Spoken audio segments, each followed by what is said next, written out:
Children, today we will be read chapter number 6 in social study, coastal plains and islands. Coastal plains बोलते हैं तटीय मैदानों को और islands बोलते हैं द्वीपों को. Okay, the southern part of India is a peninsula surrounded by water on three sides. जो भारत का southern part है, दक्षिणी भाग है, वो एक प्रायद्वीप की तरह peninsula बोलते हैं प्रायद्वीप को, और जो तीन जगह पानी से घिरा हुआ है. The Arabian Sea lies in the west, the Bay of Bengal lies in the east, and the Indian Ocean lies in the south. कि इसके पश्चिम में अरब सागर है स्थित है और पूरब में बंगाल की खाड़ी और साउथ यानी दक्षिण में हिंद महासागर स्थित है. There is a long coast line all along the southern frontier of south India. दक्षिणी भारत की जो दक्षिणी सीमा है, यहाँ पर सबसे लंबी तट रेखा यानी लॉन्ग कोस्ट लाइन है, भारत की सबसे लंबी तट रेखा है. A major part of the Indian peninsula is covered by southern plateau. और भारत का जो मुख्य भाग है इस पेनिनसुला का, वो दक्षिणी पठार से ढका हुआ है. The southern plateau has two narrow coastal plains on eastern and western side. और दक्षिणी पठार के दोनों तरफ एक संकीर्ण कोस्टल यानी तटीय मैदान है, ईस्टर्न एंड वेस्टर्न साइड्स, पूर्वी एंड पश्चिमी घाट जिन्हें हम बोलते हैं. On the west between the western Ghat and the Arabian sea is the western coastal plains. पश्चिम में वेस्टर्न घाट्स और अरब सागर के बीच के क्षेत्र को हम वेस्टर्न कोस्टल प्लेन्स बोलते हैं. देखो, ये वेस्टर्न घाट्स हैं और ये अरब सागर है. इसके बीच की ये जो हिस्सा है ग्रीन सा, इसको हम बोलते हैं western coastal plains. And the on east between the eastern Ghats and the bay of Bengal is the eastern coastal plains. इसी तरह पूर्व में पूर्वी घाट्स और बंगाल की खाड़ी के बीच के हिस्से को बोलते हैं ईस्टर्न कोस्टल प्लेन्स यानी पूर्वी तटीय मैदान. Kanyakumari is the southern most tip of the main land of India.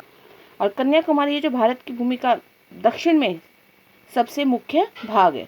The total length of the Indian coast line is about 7,500 kilometre. और भारत की जो कोस्ट लाइन है, इस लंबी कोस्ट लाइन की जो टोटल लेंथ है, लंबाई है, वो 7,500 kilometre. Such a long coast line is a great advantage for India. और इतनी लंबी तट रेखा भारत के लिए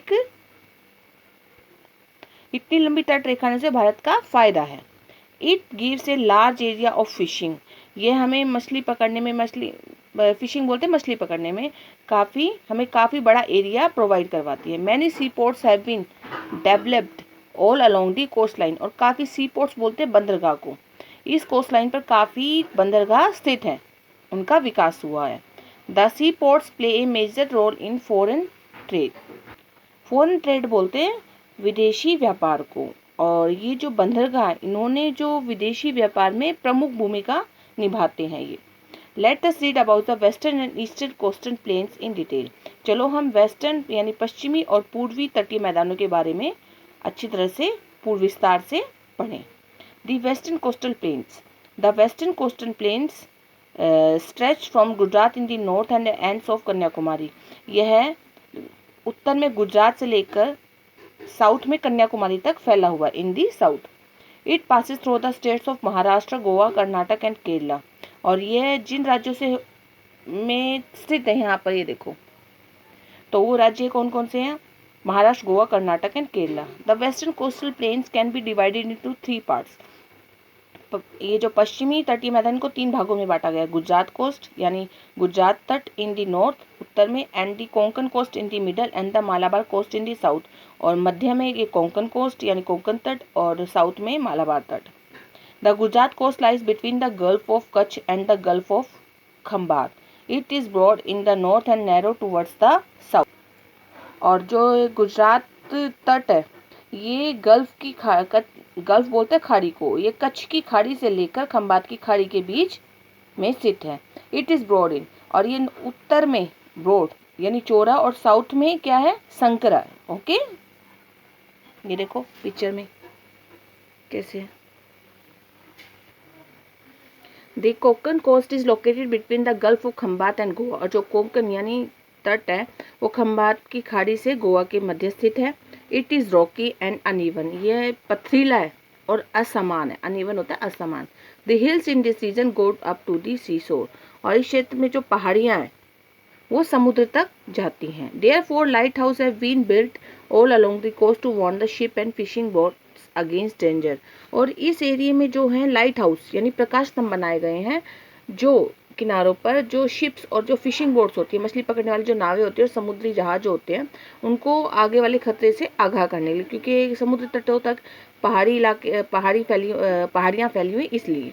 Mumbai India's biggest port in situated on the Konkan coast. और मुंबई जो है इंडिया का सबसे बड़ा पोर्ट, सबसे बड़ा बंदरगाह है जो कोंकण कोस्ट पर, समुद्री कोंकण तट पर स्थित है। The coast is very rich in oil deposit. Bombay High famous for oil and natural gas. It is situated on this coast. ये जो कोस्ट है यानी जो तट है, ऑयल यानी ऑयल में काफ़ी समृद्ध है, यहाँ पर भारी मात्रा में ऑयल होता है। एंड बॉम्बे हाई फेमस अपने नेचुरल गैस और ऑयल के लिए फेमस है, मशहूर है, जो इसी कोस्ट लाइन पर स्थित है। The Malabar coast stretch from the Goa to Kanyakumari. जो मालाबार तट है वो गोवा से कन्याकुमारी के बीच में फैला हुआ है। This coast is famous for lagoons और बैक वाटर्स। लगून्स भी खाड़ी को बोलते हैं, और ये जो कोस्ट है, ये तट है, ये अपनी खाड़ी के लिए मशहूर है। These lagoon are formed by sea water। और ये जो खाड़ियाँ बनी हुई है समुद्री पानी से बनी है, which get cut off from the main sea। और जो मेन यानी मुख्य सागर से कटी हुई हैं। They are connected with each other through canals। और ये एक दूसरे से जुड़ी है नहरों के जरिए। The Malabar coast is very green because it gets heavy rainfall।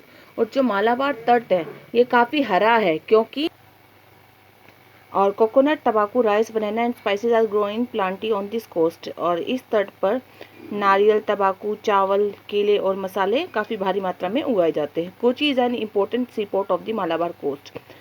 और कोची जो है मालाबार कोस्ट का सबसे महत्वपूर्ण बंदरगाह है। It is called the queen of the Arabian sea. और इसे क्वीन ऑफ अरेबियन सी के नाम से जाना जाता है। Next is the eastern coastal plains. पूर्वी तटीय मैदान। The eastern coastal plain stretch from west Bengal in the north and goes up to the Kanyakumari in the south. Eastern coastal plain stretch from west Bengal in the north and goes up to Kanyakumari in the south. जो पूर्वी घाट है, वो पूर्वी तटीय मैदान जो हैं वो वेस्ट बंगाल से लेके साउथ में दक्षिण में कन्याकुमारी तक फैले हुए हैं, उत्तर में वेस्ट बंगाल से। It passes through the states of. और ये जिन स्टेट से के किनारे पे फैले हुए हैं, पासिस एंड थ्रू वहाँ से निकलते हैं, states of Orissa, Andhra Pradesh and Tamil Nadu. ये इन स्टेटों से पासिस थ्रू तक होकर फैले हुए हैं। The eastern coastal planes is wider than the western coastal planes. जो ईस्टर्न कोस्टल प्लेन्स हैं यानी पूर्वीय तटीय मैदान है, वो पश्चिमी तटीय मैदान से काफ़ी फैले हुए हैं, विस्तृत हैं। The eastern coastal plain has been divided into 2 parts. इन्हें 2 भागों में डिवाइड किया गया। The northern Circars, north part को बोलते हैं, एंड द कोरामंडल कोस्ट यानी साउथर्न पार्ट को कोरामंडल कोस्ट के नाम से जाना जाता है। This northern Circars has some big ports like Visakhapatnam and Paradip.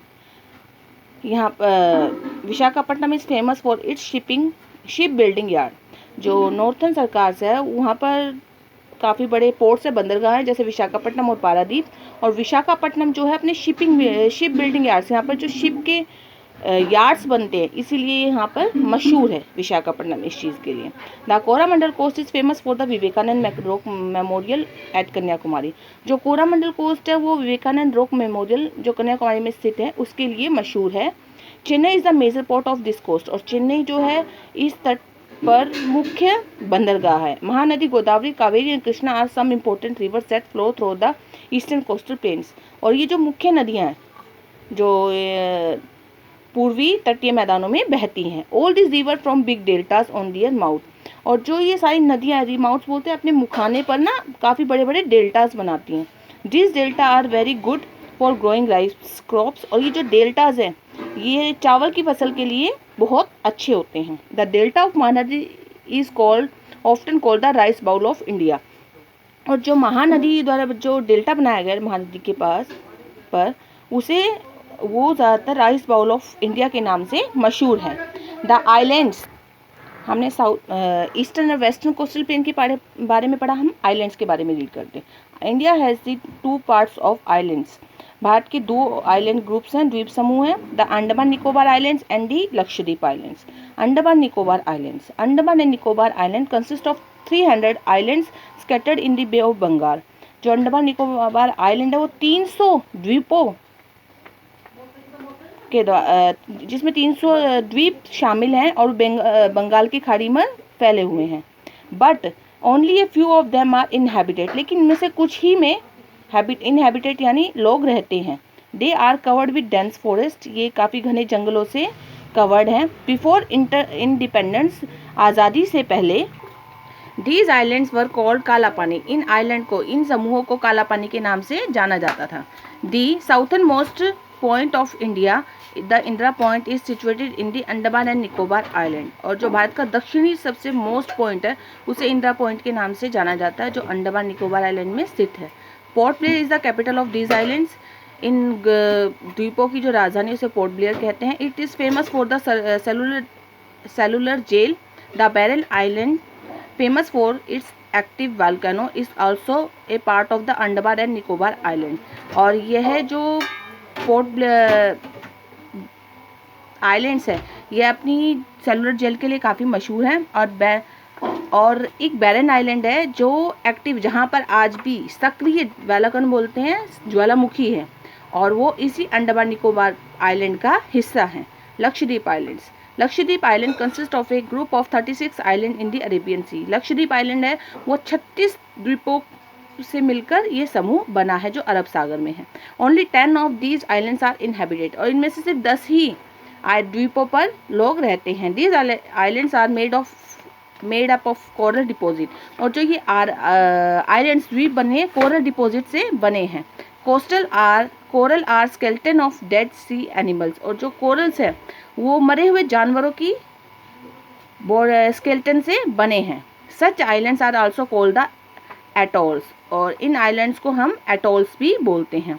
कवरावती is the capital of the Lakshadweep island, और लक्षद्वीप आइलैंड की जो राजधानी है उसे बोलते हैं कवरावती।